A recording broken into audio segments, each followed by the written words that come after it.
As you may already know, my name's Clare Baker and I'm a former clutterholic and borderline hoarder. I successfully cleared all my clutter over 20 years ago without the need for an expensive home visit. And I've been helping people around the world do exactly the same ever since, so that they too can know what it's like to live a completely clutter-free life forever. I like to share my experiences both before and after I cleared my clutter to help fellow clutterholics and hoarders and their friends and family to understand and experience some of the thoughts, feelings, and experiences that we have when we struggle with clutter. What I share is not intended to be a judgment or criticism of anyone I mention, although I understand that people will probably take some of it that way anyway. There are at least three perspectives on the same experiences: yours, mine, and the facts of that experience that probably lie somewhere in between. I share my perspective on my experiences, which is a reflection from which I can share my learning with others who may have had or be having similar experiences. In 1992, Queen Elizabeth II infamously referred to that year as Annus Horribilis, which means horrible year. Many of us with clutter discover that there are a few years that we could describe that way, and I can directly link one of my Annus Horribilis to triggering a spike in my clutter accumulation. It was my final year at university. My brother had attempted suicide for the first time just before my final exams, and with no emotional support from my family, we barely talked about it in any detail, my response was to start going out to a nightclub most nights with a friend. I suspect with hindsight that I was trying to sabotage myself, to feel heard, to see if anyone, and by that I mean, of course, my parents, noticed that I wasn't coping. They didn't, so my path to self-destruction was unhindered. In the light of my last exam, I went with a few friends to the nightclub to celebrate.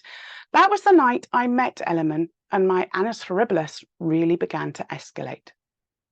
I describe him as a 6-foot-tall Eddie Murphy, and he worked as a sous chef in a London hotel. It was the eyes and the smile that got me, and he made me feel as though I was the only girl in the room. It was an intense, exciting relationship that developed fast. After my exams, I was due to go to New Zealand on a 2-month volunteering trip.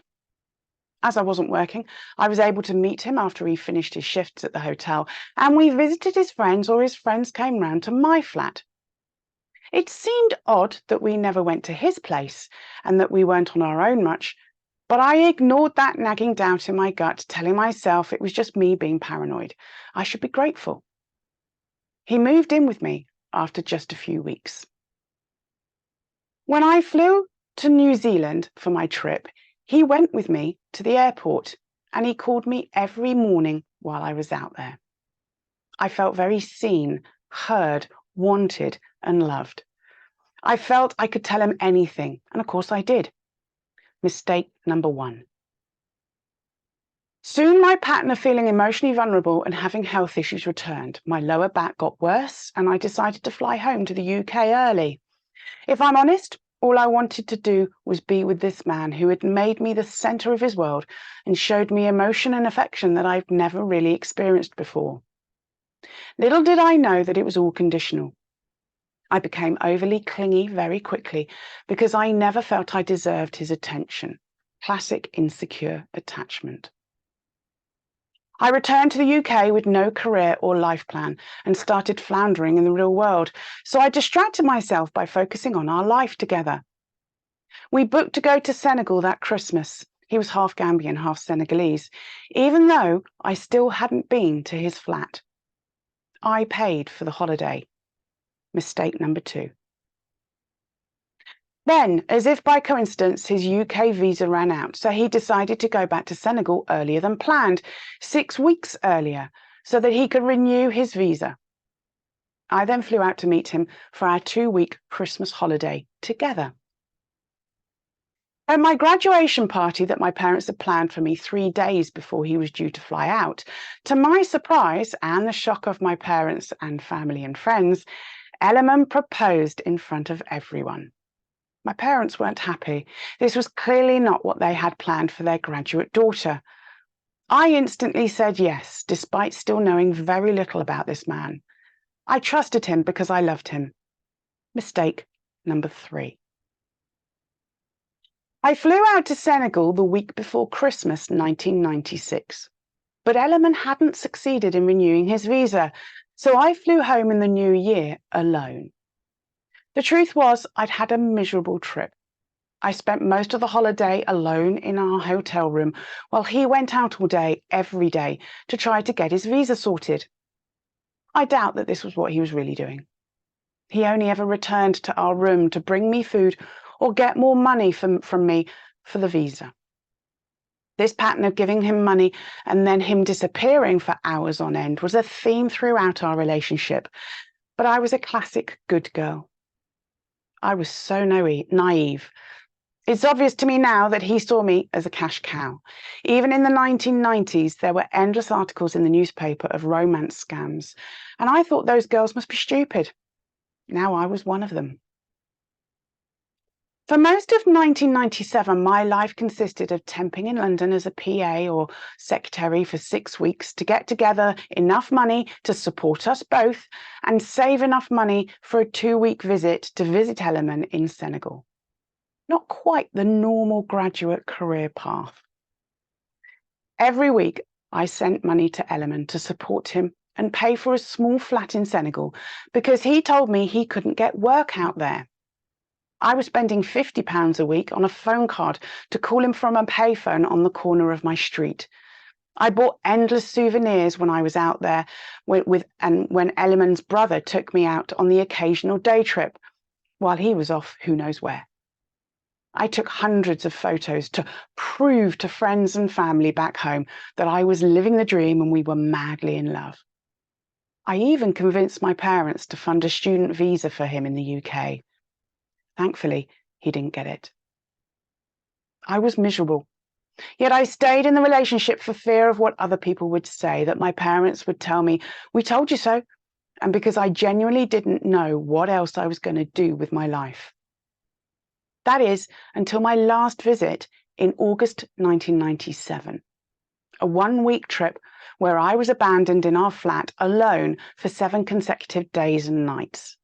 I didn't step a single foot outside. It was then that something clicked. As the saying goes, actions speak louder than words, and his actions towards me showed me no respect or love. Enough was enough. I decided to leave him for good. There was just one problem. I needed him to take me from our flat in Dakar, Senegal, to the airport in Banjul, Gambia. We always got a taxi, but I didn't know how to get a taxi, so I was completely dependent on him to get me to the airport and catch that plane home. It was a 7-hour drive, and the deadline for leaving got closer and closer. With 6 hours to go, he finally turned up at the flat as if nothing was wrong. We travelled in silence and arrived at the airport with minutes to spare. I didn't kiss him goodbye, and as I walked out to the plane on the tarmac, I didn't turn back. Usually I looked back at the perimeter fence and he'd be there smiling and waving, blowing kisses, rubbing his eyes as if crying, and clutching his heart. This time, I couldn't look. I knew it was all a lie. As I sat on the plane next to happy holidaymakers, that I had never felt so unhappy, alone, or unloved. When I got home, I finally told my lodger the truth and that I decided to leave Elliman. She was so pleased because she'd never liked or trusted him. The next morning, we woke up to the news that Princess Diana had died. It was then that I vowed to never live my life keeping up appearances and to find a man who would prove that he loved me through his actions. When I went to my parents to tell them that it was all over, my mother sat in front of me, and as tears rolled down my face, all she could say was, "What do you want us to tell people?" It was then that it struck me. In the early days of my life with Elliman, he had shown me kindness and compassion that I'd only experienced twice before at that point in my life. He'd made me feel like I mattered to him and that it was safe to be vulnerable with him. Little did I realize that he would take complete advantage of that. As I grieved a love that never existed, I relived the painful memories over and over again by looking through all the photos that I'd taken with every trip and looking at all the souvenirs that I bought. I decided to see how long it would take Elliman to contact me once I stopped the weekly phone calls and money transfers. It took 2.5 months.